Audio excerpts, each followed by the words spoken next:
ലാൽ സലാം. ഖലീഫ നാളെ റിലീസിനെത്തുകയാണ്. കേട്ടത് ശരിയാണോ? എന്തായാലും ചാനലും സബ്സ്ക്രൈബ് ചെയ്യുന്ന കാര്യം പരിഗണിക്കണമെന്ന് അഭ്യർത്ഥിക്കുന്നു. കാര്യങ്ങൾ ഇങ്ങനെയാണ് ഇപ്പോൾ സോഷ്യൽ മീഡിയയിൽ കേൾക്കുന്നത്. കഴിഞ്ഞ ഏതാനും മണിക്കൂറിൽ നമുക്ക് കേൾക്കാൻ കഴിയുന്നത് സിനിമ വൈകുമെന്നുള്ള വാർത്തയാണ്. പക്ഷേ ഇപ്പോൾ ലഭിച്ചിരിക്കുന്നതനുസരിച്ചിട്ട് ഖലീഫയുടെ ഫുൾ കണ്ടൻറ്റ് ഇപ്പോൾ തന്നെ അപ്ലോഡ് ചെയ്തുകൊണ്ടിരിക്കുന്നു. അതുകൊണ്ട് തന്നെ യാതൊരു വൈകലും ഉണ്ടാവില്ല. രാവിലെ 9 മണിക്ക് തന്നെ സിനിമ തിയേറ്ററുകളിലേക്ക് എത്തുമെന്നുള്ള ഉറപ്പ് തന്നെയാണ് ഇപ്പോൾ ലഭിച്ചിരിക്കുന്നത്. സിനിമയ്ക്ക് ഗംഭീരമായിട്ടുള്ള ഒരു പ്രകടനം കാഴ്ചവെക്കാൻ കഴിയട്ടെ എന്ന് ആശംസിച്ചുകൊണ്ട് നമുക്ക് തുടങ്ങാം. സിനിമയുടെ പ്രിവ്യൂ റിപ്പോർട്ടായി സോഷ്യൽ മീഡിയയിൽ നിന്ന് ലഭിച്ചിരിക്കുന്ന വാക്കുകളിലേക്ക് നമുക്ക് കടന്നു വരാം. സിനിമയെങ്ങും ഈ പറഞ്ഞ പോലെ തന്നെ ഒരു പ്രിവ്യൂ ഷോ നടന്നതായി അറിവില്ല. എന്നിരുന്നാലും ഇൻസൈഡ് വൃത്തങ്ങളിൽ നിന്ന്, അതായത് സിനിമ എഡിറ്റിങ്ങിലും അല്ലാതെയും കണ്ടവരിൽ നിന്ന് ലഭിച്ചിരിക്കുന്ന ആണ് എന്ന് വിശ്വസിക്കുന്ന തരത്തിലുള്ള ആ ഒരു വാർത്ത നമുക്കൊന്ന് വായിക്കാം. അതിനകത്ത് പ്രത്യേകിച്ച് കാര്യങ്ങളൊന്നും തന്നെ പറയുന്നില്ല. ഫിലിമിനെക്കുറിച്ചുള്ള കാര്യങ്ങളാണ്. നമുക്ക് എല്ലാവർക്കും അറിയാവുന്നത് പോലെ തന്നെ സിനിമ ഒരു റിയൽ ലൈഫ് ഇൻസിഡൻറ്റിനെ ബേസ് ചെയ്തിട്ട് അങ്ങനെ ഒരു വ്യക്തിയെ ബേസ് ചെയ്തിട്ടുള്ള കാര്യങ്ങൾ തന്നെയാണ് എന്നുള്ളതാണ്.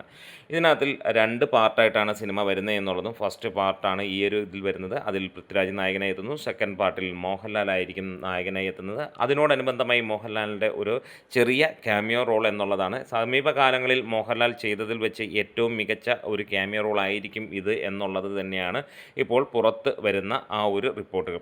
ഇതാണ് സിനിമയുടെ ഏറ്റവും ഹൈലൈറ്റായി നിൽക്കുന്ന കാര്യങ്ങൾ. അതുപോലെ തന്നെ എടുത്തു പറയാനുള്ളത്, സിനിമ 2 മണിക്കൂറും 39 മിനിറ്റുമാണ് ദൈർഘ്യമായിട്ട് പറഞ്ഞിരിക്കുന്നത്. എന്തായാലും ഒരു കാര്യം ഉറപ്പിക്കാം, മോഹൻലാലിൻ്റെ ഒരൊറ്റ പ്രസൻസിലൂടെ ഈ ഒരു സിനിമയ്ക്ക് കിട്ടുന്ന ലിവറേജ് നമുക്കറിയാം. അവസാന മണിക്കൂറുകളിൽ സിനിമയ്ക്ക് പ്രതീക്ഷിച്ച രീതിയിലുള്ള ഹൈപ്പോ കാര്യങ്ങളോ ഉണ്ടായിട്ട് പോലും അതിനെ നീതീകരിക്കുന്ന ലെവലിലേക്ക് പോകാൻ കഴിഞ്ഞില്ല എന്നുള്ളത് തന്നെയാണ്. ആദ്യ ഷോ 9 മണിക്ക് തുടങ്ങുന്നത് കൊണ്ട് തന്നെ ഏകദേശം 11:40 ആകുമ്പോഴത്തേക്ക് സിനിമയുടെ ആദ്യ പ്രതികരണങ്ങൾ അറിഞ്ഞു തുടങ്ങാം എന്നുള്ളതാണ്. ഇനിയും സിനിമയ്ക്ക് ഹെവി പോസിറ്റീവാണ് അടിക്കുന്നതെങ്കിൽ തീർച്ചയായും മലയാളത്തിലെ മറ്റൊരു 200 കോടി ചിത്രമായി ഇത് മാറുമെന്നുള്ളതിന് യാതൊരു സംശയവുമില്ല. ഇതിനോടകം തന്നെ സിനിമയുടെ കളക്ഷനായി വന്നിരിക്കുന്നത് 6 കോടിക്ക് മുകളിലാണ്. ആടുജീവിതത്തിൻ്റെ തൊട്ട് താഴെ പൃഥ്വിരാജിൻ്റെ സെക്കൻഡ് ബെസ്റ്റ് കളക്ഷനായി സിനിമ എത്തിയിരിക്കുന്നു. മിക്ക സ്ഥലങ്ങളിലും ഓറഞ്ച് അലർട്ട് ഉണ്ടെങ്കിലും പ്രതീക്ഷിച്ച രീതിയിലുള്ള ആ ഒരു അലർട്ട് നമുക്ക് കാണാൻ കഴിയുന്നില്ല. എന്തായാലും സിനിമയുടെ ആദ്യ പ്രതികരണങ്ങളെ ബേസ് ചെയ്ത് തന്നെയായിരിക്കും മുന്നോട്ട് പോകുന്നത്. അണിയറയിൽ നിന്ന് കേൾക്കുന്ന, അല്ലെങ്കിൽ അണിയറയിൽ നിന്നാണ് എന്ന് പറഞ്ഞ് കേൾക്കുന്ന കാര്യങ്ങളിൽ സിനിമ ഒരു ഗംഭീര സംഭവം തന്നെയായിരിക്കും. മലയാളത്തിൻ്റെ മറ്റൊരു തലത്തിലേക്ക് കൊണ്ടുപോകുന്ന ചിത്രമായിരിക്കും എന്നുള്ളതും, അതുപോലെ തന്നെ ഈ ഒരു ഓണക്കാലത്ത് ഈ ഒരു സിനിമ അടിച്ചു തൂക്കുമെന്നുള്ളതുമാണ് കേൾക്കുന്നത്. എന്തായാലും ഈ ഒരു സിനിമ ഒരു ഗംഭീര ആക്ഷൻ ഓറിയൻറ്റഡ് ത്രില്ലറായി തന്നെ വരുന്നു. ഓരോ മലയാളികൾക്കും ത്രസിപ്പിക്കാനായി ഈ സിനിമ എത്തും. മോഹൻലാലിൻ്റെ ക്യാമിയോയെക്കുറിച്ചുള്ള ചോദ്യങ്ങളാണ് ഏറെയും പ്രേക്ഷകർ, അല്ലെങ്കിൽ നമുക്ക് ഏവർക്കും അറിയാനുള്ളത്. അതൊരു ചെറിയ ക്യാമിയോ എന്നുള്ളതാണ്. പക്ഷേ മാമ്പറക്കൽ അഹമ്മദ് ഹാജിയായി മോഹൻലാൽ എത്തുമ്പോൾ അത് തിയേറ്ററിൽ പ്രകമ്പനം സൃഷ്ടിക്കുമെന്നുള്ളതിന് യാതൊരു സംശയവും വേണ്ട. അതുകൊണ്ട് തന്നെ അതിൻ്റെ സെക്കൻഡ് പാർട്ടിന് വേണ്ടിയാണ് ഏവരും കാത്തിരിക്കുന്നതും.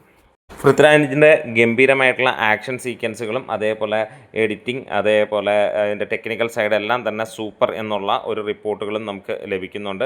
എന്തായാലും നമുക്ക് രാവിലെ തന്നെ അതിൻ്റെ കാര്യങ്ങളായിട്ട് അറിയാം. അപ്പോൾ ഈ ഒരു ഓണക്കാലത്ത് ഒരു വമ്പൻ വിജയമാകട്ടെ. ആദ്യ ദിനം തന്നെ 25 കോടി കടക്കട്ടെ. ആദ്യത്തെ ഒരു പ്രതികരണത്തിൽ, അല്ലെങ്കിൽ ആ ഒരു രീതിയിൽ പോക്കിൽ നമ്മളത് പ്രതീക്ഷിച്ചിരുന്നതാണ്. അവിടെ നമുക്ക് പ്രീസെയിലൂടെ 6 കോടിയോളം, 6.5 കോടിക്കടുത്താണ് ലഭിച്ചിരിക്കുന്നത്. എന്തായാലും ആദ്യ ദിനം സിനിമ വേൾഡ് വൈഡായിട്ട് 25 കോടി കടക്കട്ടെ എന്ന് ആശംസിക്കുന്നു. ഒരു വമ്പൻ വിജയമാകട്ടെ. അപ്പോൾ കൂടെ ഉണ്ടാകണം.